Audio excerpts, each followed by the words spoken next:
Facebook পেজে বর্তমানে কিন্তু একটা কমন প্রবলেম চলে আসছে। আপনি যখনই লেখা পোস্ট করছেন না কেন এই ধরনের লেখা চলে আসছে যে the post rich may be limited. এটা কিন্তু সিএন সাইটে গিয়ে দেখা যায়। এই লেখাটা চলে আসার পর করণীয় কি, আপনি যে লেখা পোস্টই করেন না কেন দেখবেন সাথে সাথে কিন্তু এটা চলে আসতেছে, যত ভিউ বা ভাইরাল হোক না কেন চলে আসবে। আমার বেশ অনেক স্টুডেন্ট আপুরাই কিন্তু ইনবক্স করতেছেন বারবার করে, আপু যতগুলো লেখা পোস্ট করছে প্রত্যেকটা লেখা পোস্টের পর সিএন সাইটে গিয়ে এগুলো দেখতে পাচ্ছে যে ইস্যু চলে আসছে, কেন এটা আসতেছে আপু বুঝতে পারছেন এটা নিয়ম কি, বা ছবি আপলোড করারই বা কি নিয়ম, একটু প্লিজ যদি আপনি জানাতেন। নতুন আপডেট অনুযায়ী তো নিয়মটা পাল্টেছে, একটু প্লিজ জানান আপু। তো মূলত আজকের টপিকটি এটা যে আপনি লেখা এবং ছবি পোস্ট কোন নিয়মে করবেন, কোন নিয়মে করলে ইস্যু আসবে না, ইস্যু থেকে রেহাই পাবেন, মূলত সেই টপিকে আজকের এই ভিডিওটি। না টেনে ফুল ভিডিওটি দেখবেন, জাস্ট অল্প একটু দেখে স্কিপ করলে কিন্তু আপনি কিছুই বুঝতে পারবেন না। হ্যালো এভরিওয়ান, আসসালামু আলাইকুম। কি অবস্থা সবাই কেমন আছেন? আশা করছি যে যেখানে আছেন আল্লাহর অশেষ রহমতে ভালো আছেন, ভালোভাবে ঈদ কাটিয়েছেন। আলহামদুলিল্লাহ আমরাও কিন্তু খুব ভালো এবার ঈদ কাটিয়েছি। তো আমার দুই ভাইয়ের বাসা আজকে ঈদের দাওয়াত খেয়েছিলাম। তো দাওয়াতে কি কি খেয়েছিলাম সেই ব্লগ ভিডিও আপনাদের সাথে শেয়ার করবো, প্লাস শেয়ার করবো যে টেক্সট এবং ছবি আপলোড করার একটা সঠিক নিয়ম আছে, সেই নিয়মটা মেনে আপনাকে আপলোড করতে হবে।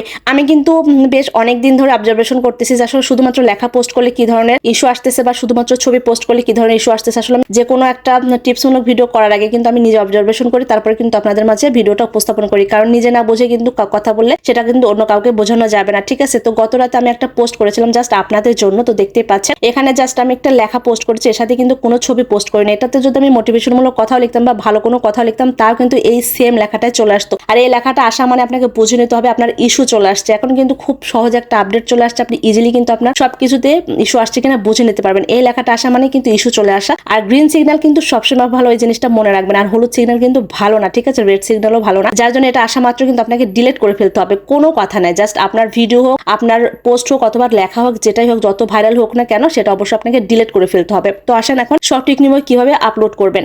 আপনি লেখা পোস্ট করেন অথবা ছবি পোস্ট করেন, একটা কথা মাথার মধ্যে গেঁথে নেন, আপনাকে অবশ্যই একটা ক্যাপশন লিখতে হবে। ক্যাপশন আবার কি, যে লেখাটা লিখতেছেন সে বিষয়ে কিছু লিখবেন, অথবা দেখা যাচ্ছে যে ছবিটা দিচ্ছেন সে বিষয়ে কিছু লিখবেন, অথবা এমন কোনো কথা লিখবেন যেটা মানুষ পড়তে পড়তে এঙ্গেজ হয়ে থাকবে। আর এঙ্গেজ হয়ে থাকলে কিন্তু এঙ্গেজমেন্টটা বাড়বে, প্লাস হচ্ছে যে আপনার পোস্টে ভিউ হবে। আর যদি আপনার কন্টেন্ট মনিটাইজেশন থেকে থাকে তাহলে সেখান থেকে আর্নিং হবে। মনে রাখবেন যে পোস্ট বা যে ছবিতে এঙ্গেজমেন্ট বেশি তো আর্ন বেশি, ঠিক আছে। কিনে একটু স্ক্রিনশট দেখলে বুঝতে পারবেন। দুইটা ছবি কিন্তু আমার পরপর ভাইরাল হয়েছে, একটা 121কে, একটা হচ্ছে 111কে।